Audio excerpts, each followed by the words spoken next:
Mahkamah Konstitusi mengabulkan permohonan judicial review pasal 222 Undang-Undang Nomor 7 Tahun 2017 tentang Pemilu. MK menilai ambang batas pencalonan presiden harus diusulkan parpol atau gabungan parpol dengan perolehan 20% kursi di DPR atau 25% suara sah nasional bertentangan dengan konstitusi. 1. Mengabulkan permohonan para pemohon untuk seluruhnya. 2. Menyatakan norma pasal 222 Undang-Undang Nomor 7 Tahun 2017 tentang Pemilihan Umum Lembaga Negara Republik Indonesia tahun 2017 nomor 182 tambahan Lembaga Negara Republik Indonesia nomor 6109 bertentangan dengan Undang-Undang Dasar Negara Republik Indonesia tahun 1945 dan tidak mempunyai kekuatan hukum mengikat. Politisi Partai Nasdem sekaligus Ketua Komisi 2 DPR, Rifki Nizami Karsayuda menyatakan akan taat pada putusan MK. Rifki akan menggelar rapat komisi untuk menindaklanjuti putusan MK yang mengamanatkan rekayasa konstitusional, termasuk antisipasi jika terlalu banyak calon presiden. Saya tentu akan segera mengagendakan, membicarakan ini dengan teman-teman di Komisi 2 bagaimana menindaklanjutinya, karena dalam putusan nomor 62 tahun 2025 kemarin, Mahkamah Konstitusi juga menegaskan selain menyatakan bahwa presidensial threshold menjadi 0%, DPR dan pemerintah juga diminta untuk melakukan rekayasa konstitusi atau constitutional engineering dengan mengacu pada beberapa hal. Salah satu yang paling penting adalah agar jumlah calon presiden jangan terlalu banyak. Politisi PKB Daniel Johan menyebut partainya akan mengkaji lebih lanjut putusan MK. Menurutnya, putusan MK membawa akibat demokrasi makin dinamis. Namun di sisi lain, banyaknya calon presiden akan membuat rakyat tidak fokus. PKB secara khusus akan mempelajari secara detail, nanti akan ada tim khusus yang akan memahami lebih detail, dan tentu kita akan mendengarkan dinamika masukan dari masyarakat, dari pengamat. Pertama tentu positifnya, demokrasi akan semakin dinamis, rakyat akan semakin banyak pilihan, tetapi kalau terlalu banyak pilihan pun nanti juga rakyat menjadi tidak fokus. Dan Direktur Netgrid Hadar Nafis Gumai mengatakan tak perlu khawatir putusan MK memicu munculnya banyak capres. Menurut Hadar, putusan MK justru mematok agar capres jangan terlalu sedikit. Kalau potensi menangnya tidak tinggi, tentu mereka lebih baik bergabung dengan yang lain gitu. Nah, jadi ini sudah nature-nya menurut saya. Jadi nggak perlu khawatir juga kita akan berlebihan.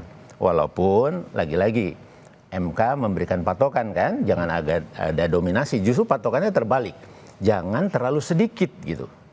Warningnya di luar patokan itu jangan kebanyakan. Misalnya kira-kira. Meski menyatakan ambang batas pencalonan presiden inkonstitusional, dalam sidang putusan MK juga mengusulkan rekayasa konstitusional oleh DPR dan pemerintah dan melibatkan partisipasi semua pihak untuk mencegah potensi terlalu banyak calon presiden dan wakil presiden. Tim Liputan, Kompas TV. Saudara, Mahkamah Konstitusi menghapus ambang batas pencalonan presiden, tapi juga meminta pembentuk undang-undang yakni DPR dan pemerintah melakukan rekayasa konstitusional mencegah terlalu banyak calon presiden dan wakil presiden yang bisa maju. Apakah penghapusan ambang batas pencalonan presiden otomatis memicu terlalu banyak pasangan calon?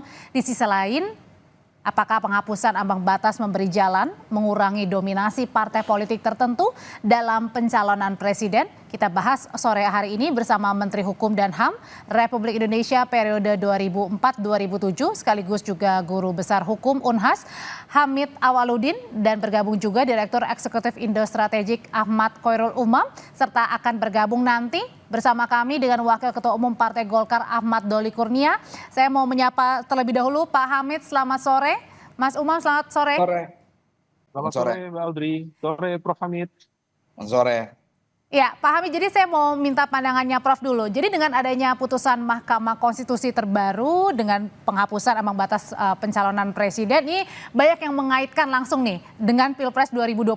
Padahal Pilpres 2024 saja baru selesai begitu. Nah, jadi artinya sudah mulai ancang-ancang dengan penghapusan ambang batas untuk pencalonan presiden ini untuk di 2029 sudah mulai ancang-ancang nih dari sekarang ini pandangannya, Prof? Bukan ancang-ancang, mempersiapkan untuk menghindari adanya calon minimal. Karena kan kita ini sudah 3 kali menyelenggarakan pemilihan presiden hanya selalu 2 pasangan calon kan, 2014, 2019, dan 2024. Nah, orang selalu khawatir bahwa kalau tidak ada ambang batas, maka banyak calon. Kalau banyak calon, ribet penyelenggaraan pemilu. Nah, ini yang saya mau jelaskan. Tidak akan ribet. Kita pernah punya pengalaman 2004. Pertama kali kita menyelenggarakan pemilihan presiden secara langsung adalah 2024. Ada 5 calon kan? 5 pasangan calon. Sama sekali tidak ribet. Penyelenggaraannya sangat baik, sangat bersih, melahirkan pasangan SBY JK pada saat itu. Padahal semua orang khawatir ketika itu karena banyak calon. Yang kedua, akan terjadi rasionalisasi nanti. Mungkin 2029 katakanlah 10 calon. Tapi mungkin setelah itu berkurang dan sebagainya. Akan terjadi rasionalisasi para calon. Pertama, kalau dilihat partainya, perolehannya sekian. Ya dia tidak akan mungkin berani mencalonkan diri kan. Daripada buang waktu, buang uang dan sebagainya. Akan terjadi penyesuaian diri secara rasional itu. Jadi tidak perlu terlampau dikhawatirkan. Membuka keran ini akan membuka banyaknya peluang menjadi presiden. Karena Prof yang bukan dibicarakan sekarang hanya banyaknya saja, tetapi juga kira-kira siapa yang paling potensial bisa melawan petahana nih? Ada narasi jangan-jangan Mas Anies maju lagi atau Pak Ahok misalnya atau yang lain. Saya juga bingung Anda tidak menyebut nama saya. Ya bisa Prof salah satu Jadi begini jangan. Apa yang diputuskan Mahkamah Konstitusi itu adalah sebuah terobosan memberi pilihan kepada rakyat. Demokrasi itu adalah menu makanan, pilihannya banyak. Yang kedua, memberi kesempatan kepada putra-putri terbaik bangsa yang lain untuk memaklumkan diri, mendeklarasikan diri bahwa dia juga punya hak untuk dipilih selain memilih. Yang ketiga, efek positifnya adalah mengurangi kemungkinan terjadinya pemaksaan koalisi antara partai. Itu yang saya paling salut dengan putusan ini. Kalau toh partai politik tersebut berkoalisi satu dengan lainnya, itu karena keikhlasan, bukan karena paksaan dalam rangka mencapai target 20%. Ya, itu luar biasa. Menurut saya ini adalah sebuah terobosan yang dilakukan para hakim Mahkamah Konstitusi. Oke, pertanyaan yang sama juga saya tujukan ke Mas Umam. Siapa sebenarnya yang paling potensial bisa melawan petahana dengan putusan MK yang baru-baru ini, Mas Umam kalau gitu nih? Ya, terima kasih Mbak Audrey. Itu pertanyaan menarik, tapi agak prematur untuk kemudian diajukan pada momentum 100 hari pemerintahan baru. Tetapi artinya bahwa nanti di penghujung pemerintahan ini akan ditentukan oleh bagaimana kemudian approval rate atau assessment dari masyarakat umum terhadap kinerja pemerintahan yang ada saat ini. Kalau misal kemudian ada penilaian yang sekiranya cukup kritis, yang kemudian mampu ditawarkan oleh tokoh-tokoh tertentu, maka kemudian itu berpotensi menjadi potential challenger atau penantang yang cukup potensial. Nama-nama itu rasanya tidak jauh dari beberapa nama yang kemarin masuk di dalam bursa di Pilpres 2024. Mulai dari Anies Baswedan, kemudian Ganjar Pranowo, termasuk juga barangkali pemenang dari Pilkada DKI Jakarta, yaitu Pak Pramono Anung yang notabene berpotensi menjadi kuda hitam misalnya, yang kemudian akan mendapatkan dukungan dari partai dan tidak ada halangan dalam konteks threshold ke depan. Nah ini yang kemudian akan memunculkan cukup banyak spekulasi, cukup banyak dinamika, termasuk akan ditentukan oleh bagaimana dinamika di internal parlemen nantinya, terutama di 2025, 2026, kalau misal kemudian DPR mulai menggodok omnibus law bidang politik yang berpotensi menguatkan atau bahkan menganulir atau setidaknya merasionalisasi sesuai dengan konteks kepentingan partai-partai sesuai dengan keputusan dari MK yang lalu.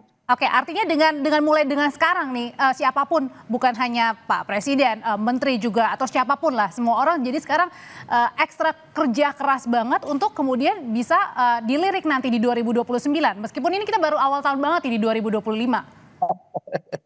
Ya, Anda kalau potensi kali mau tahu misal kita ya. merujuk kepada putusan baru dari Mahkamah Konstitusi, maka artinya semua terutama ketua-ketua umum partai memiliki potensi yang cukup terbuka untuk maju dan menggunakan kekuatan politiknya melalui partai untuk maju dalam kontestasi ke depan. Meskipun kita juga harus mengawal kabar baik demokrasi ini, terutama di dalam konteks penggunaan politisasi penegakan hukum yang berpotensi kemudian menjadi alat untuk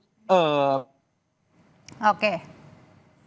Baik, agak terputus-putus. koalisi belum tentu bisa terjadi secara alamiah, tetapi juga bisa di-engineer dengan berbagai skema isu, dengan politisasi kekuatan kasus tertentu, dan ini harus kita kawal bersama. Nah, di sini juga sudah bergabung bersama kami dari Partai Golkar ada Bang Doli. Selamat sore, Bang Doli. Selamat sore, Assalamualaikum warahmatullahi wabarakatuh. Waalaikumsalam. Oke, waalaikumsalam Bang Doli. Jadi sebenarnya sebagai partai tertua, partai besar juga, ini sebenarnya Golkar makin diuntungkan atau makin dirugikan nih dengan putusan MK? Ya, saya kira kita tidak dalam konteks membicarakan ini dalam untung atau rugi gitu ya. Karena ya ini putusan Mahkamah Konstitusi yang dalam sistem hukum di negara kita ini final and binding ya. Suka atau tidak suka, mau atau tidak mau, ya kita harus terima ya. Misalnya kalau saya secara pribadi kemarin tetap mengusulkan presidensial threshold ini masih perlu ya, walaupun tidak 20-25 gitu. Tapi tidak harus dinolkan dengan alasan karena memang kita ingin mencari satu orang yang terbaik di Republik ini dari 250 juta orang gitu. Tapi itu nggak relevan lagi sekarang karena Mahkamah Konstitusi sudah memutuskan ambang batasnya 0%. Nah, tinggal saya mencatat ya, setiap putusan Mahkamah Konstitusi khususnya yang terkait dengan soal sistem pemilu, sistem politik dan demokrasi kita, itu selalu ada catatannya. Catatannya itu adalah meminta kepada pembentuk atau pembuat undang-undang untuk melakukan rekayasa konstitusional, untuk memberikan dukungan terhadap putusan itu. Berkali-kali ini. Jadi, nah ini artinya relevan dengan apa yang sudah diwacanakan, didiskusikan oleh publik dalam setidaknya 3 bulan terakhir setelah pemilu, bahwa kita memang harus melakukan perubahan sistem, penyempurnaan sistem pemilu kita gitu loh. Nah, apalagi kan putusan ini jelas ya bahwa tidak boleh ada catatannya, tidak boleh ada yang merasa mendominasi ya antara politik dan gabungan politik yang lain. Kemudian kalau yang tidak mencalonkan nanti nggak boleh lagi calon di berikutnya gitu. Nah, ini yang saya kira harus ditindaklanjuti. Jadi ini nggak bisa berdiri sendiri juga putusan ini gitu. Nah, pertanyaan selanjutnya bagaimana dengan mekanisme ke depannya untuk ditindaklanjuti? Karena juga ada catatan dari MK juga, jangan terlalu banyak nanti paslonnya, jangan juga terlalu dikit untuk paslon di pemilu 2029. Usai jeda kami kembali, tetaplah di Kompas Petang.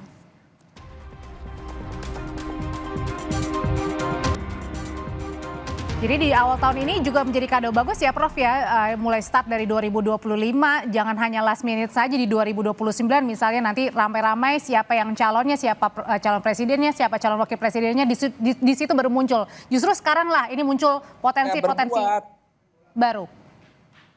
Berbuat. Gimana Prof? Silakan. Ini adalah kesempatan bagi para menteri, para teman-teman yang dari parpol untuk berbuat sesuatu, untuk dilirik ke depan. Ada waktu Anda investasi 5 tahun ini. Jangan dadakan investasinya.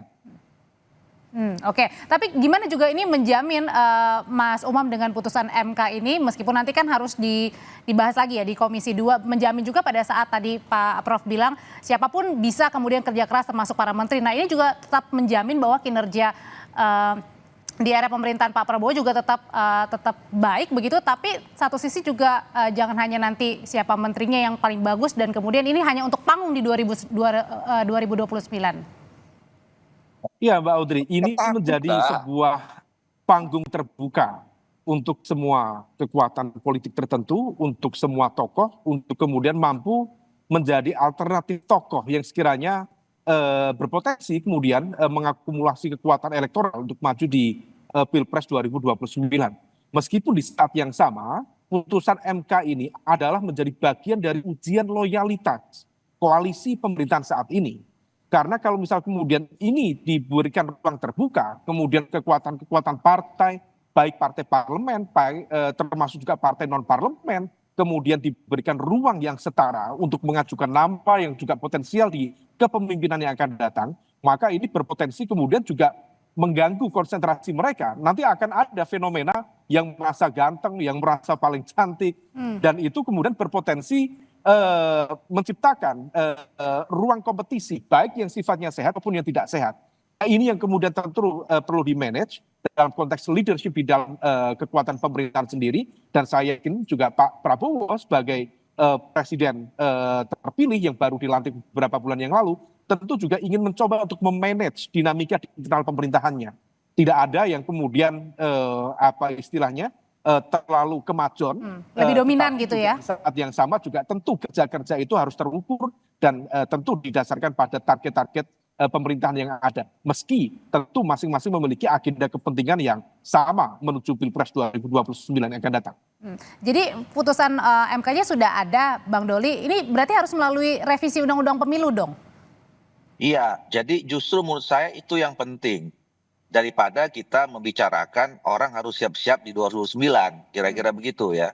Karena kita harus siapkan dulu aturan mainnya. Ini kan baru mengajak kita untuk entry point bahwa revisi undang-undang itu perlu. Nah, ini tidak bisa juga berdiri sendiri presidential threshold ini gitu ya. Masih harus juga didukung. Misalnya begini, kalau kita tidak ikuti dengan aturan yang seperti perintah Mahkamah Konstitusi itu ya, nanti juga tadi seperti yang disampaikan bisa terjadi persaingan atau kompetisi yang tidak sehat selama 5 tahun ini. Misalnya ya, kalau misalnya kita tidak atur soal partai politik misalnya ya, kan tadi disebutkan putusan Mahkamah Konstitusi itu bahwa setiap peserta partai politik peserta pemilu bisa mengajukan calon presiden wakil presiden. Nah, kalau kita tidak atur, nanti ada 200 partai politik yang menjadi peserta pemilu gitu misalnya, ya berarti ada 200 calon presiden dan calon wakil presiden kan. Nah, ini kan menurut saya ya itu situasi yang tidak terkontrol dan tidak kita inginkan. Nah, itu gimana caranya tuh Bang Doli supaya tidak terlalu banyak juga tidak terlalu sedikit begitu? Nah, undang-undangnya, revisi undang-undang itulah yang sekarang menjadi perlu. Makanya saya lebih concern bagaimana pasca putusan Mahkamah Konstitusi ini, pemerintah, ya Pak Prabowo khususnya yang beberapa kali menyampaikan bahwa kita perlu mencari sistem yang ideal, kemudian partai-partai politik mendorong kepada fraksi-fraksinya di DPR untuk segera mengkonkretkan, ya, mengagendakan secara serius kapan ini dimulai revisi undang-undang pemilu, undang-undang pilkada, kalau saya termasuk undang-undang partai politik. Kemudian bagaimana tadi siapa yang ngambil inisiatif, ya, kita sudah sepakat masukkan dalam prolegnas di 2025. Tapi siapa yang menginisiatif? Apakah ke pemerintah yang menyiapkan naskah akademik dan draft RUU-nya atau metodologinya bagaimana? Kalau saya kan kemarin pernah melontarkan dibahas melalui metodologi Omnibus Law misalnya. Apakah Omnibus Law yang disepakati atau kodifikasi atau satu-satu? Nah, dan itu momentumnya sekarang. Ya, di 2025 inilah kita punya cukup energi, cukup waktu jauh dari pemilu 29 supaya kita tidak tertarik-tarik nanti kalau kita bahas nanti di ujung di 2009.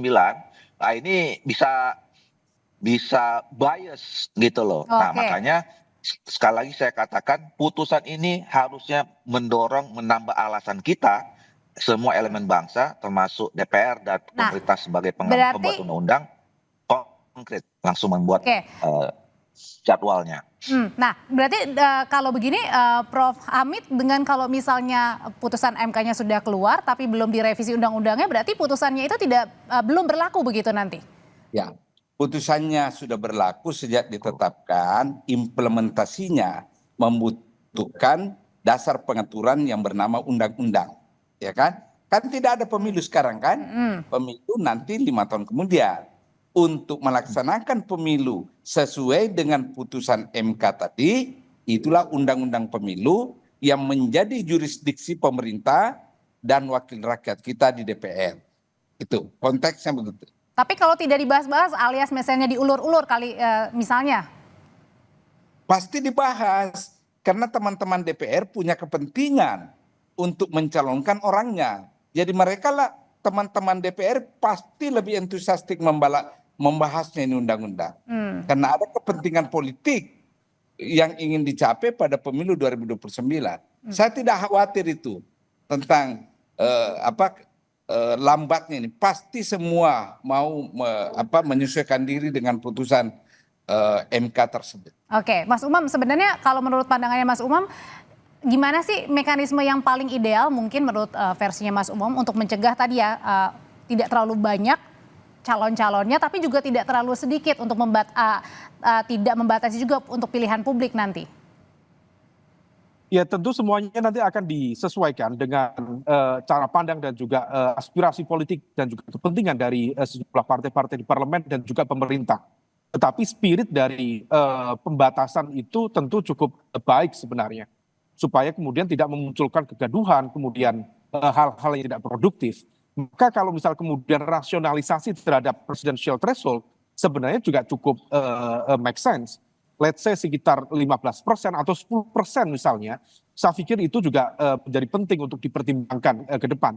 Dan di saat yang sama juga perlu dilakukan batasan angka maksimal dalam pembentukan koalisi. Sehingga kemudian tidak ada skema memborong kekuatan partai. Sehingga kemudian memunculkan dominasi yang lagi-lagi atas nama rasionalitas dan juga analisa prediktif yang sifatnya berpotensi menang lebih besar. Akhirnya kemudian semuanya ngelumpuk jadi satu.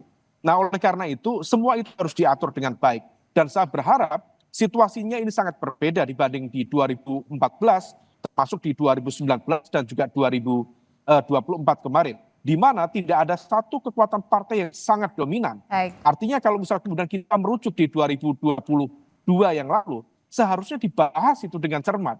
2021, 2022, undang-undang sistem politik ya, baik itu partai politik, pemilu termasuk pilkada. Tetapi tampaknya ada elemen kekuatan yang mencoba untuk mempertahankan dominasi. Sehingga ketika kemudian angka 20% di judicial review di MK, dimunculkan pembahasannya di DPR, seolah kemudian tidak ada yang merespon. Nah sekarang begitu kemudian ada momentum dan tidak ada satu kekuatan yang cukup dominan di dalam kekuatan parlemen, maka ini menjadi ruang kontemplasi bersama untuk memikirkan sistem yang ideal untuk kita sehingga kemudian demokrasi menjadi lebih fair. Baik, Mas Umam terima kasih untuk pandangannya Prof. Hamid, terima kasih Bang Doli, terima kasih, selamat sore. Sama-sama.